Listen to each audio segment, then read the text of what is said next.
11 сентябр сафари кории президенти ҷумҳурии Тоҷикистон пешвои миллат муҳтарам Эмомалӣ Раҳмон дар ноҳияи Нуробод идома ёфт.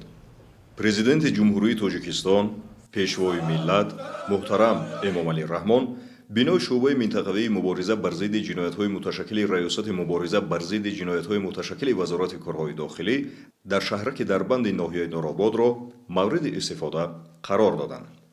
ба пешвои миллат муҳтарам Эмомалӣ Раҳмон иттилоъ дода шуд ки бинои шӯъбаи мазкур бо назардошти тамоми шароити корӣ ва маишӣ бунёд шудааст. имконоту шароити бунёдгардида барои кормандони шӯъбаи минтақавии мубориза бар зидди ҷиноятҳои муташаккили раёсати мубориза бар зидди ҷиноятҳои муташаккили вазорати корҳои дохилӣ дар шаҳраки Дарбанди ноҳияи Нуробод барои фаъолияти корӣ, зиндагӣ, машқу тамрин ва обутоби бадан инчунин сайқал додани донишҳои худ хосу мусоид буда намунаи возеҳи таваҷҷӯҳу ғамхориҳои пешвои миллат ба кормандони милитсия ва хосатан ба мардум аст.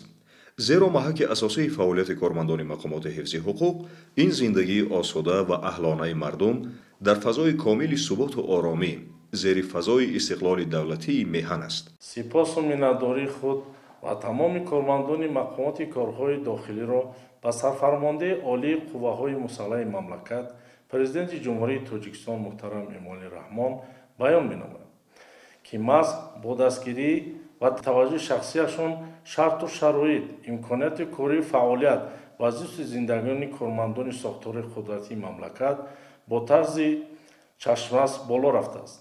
ифтитоҳи бинои мазкур низ идомаи ғамхории шахсии сарвари давлат нисбат ба соҳа буда акнун дар минтақаи Рашт кормандони раёсати мубориза ба зидди ҷиноятҳои муташаккили вазорати корҳои дохилӣ бо шарту шароит ва имкониятҳои муосири кории фаъолият фаро гирифта шуданд. зимни ифтитоҳи бинои мазкур президенти кишвар муҳтарам Эмомалӣ Раҳмон бо шароити фароҳамгардида шиносоӣ пайдо намуда таъкид намуданд ки фаъолияти босамари мақомоти ҳифзи ҳуқуқ дар ҷомеа ҳаётан муҳим буда муваффақияти кормандони соҳаи мазкур ба кордонӣ донишҳои мукаммали зарурӣ аз ҷумла сиёсӣ, оперативӣ ва фарҳанги баланди муносибат бо мардум вобастагии амиқ дорад. дар партави сиёсати созанда ва дурандешонаи пешвои миллат муҳтарам Эмомалӣ Раҳмон имрӯз бинои нави шӯъбаи минтақавии мубориза бар зидди ҷиноятҳои муташаккил дар гурӯҳи ноҳияҳои Рашт ба истифода дода шуд. ин ғамхориҳои пешвои миллат мо кормандони милитсияро водор месозад ки масъулияти худро дар волояти қонун бештару хубтар гардонем. ҳукумати кишвар дар солҳои истиқлоли давлатӣ барои таъмини шароити фаъолияти хубу натиҷабахши кормандони милитсияи тоҷик корҳои зиёде босамарро анҷом додааст ва барои оромиву таъмини волояти қонун ва осудагии шаҳрвандон сиёсати мазкур ҳамвора зери таваҷҷӯҳи президенти кишвар қарор дорад. бояд зикр кард ки дар соли ҷорӣ ин аввалин иншооти соҳа нест.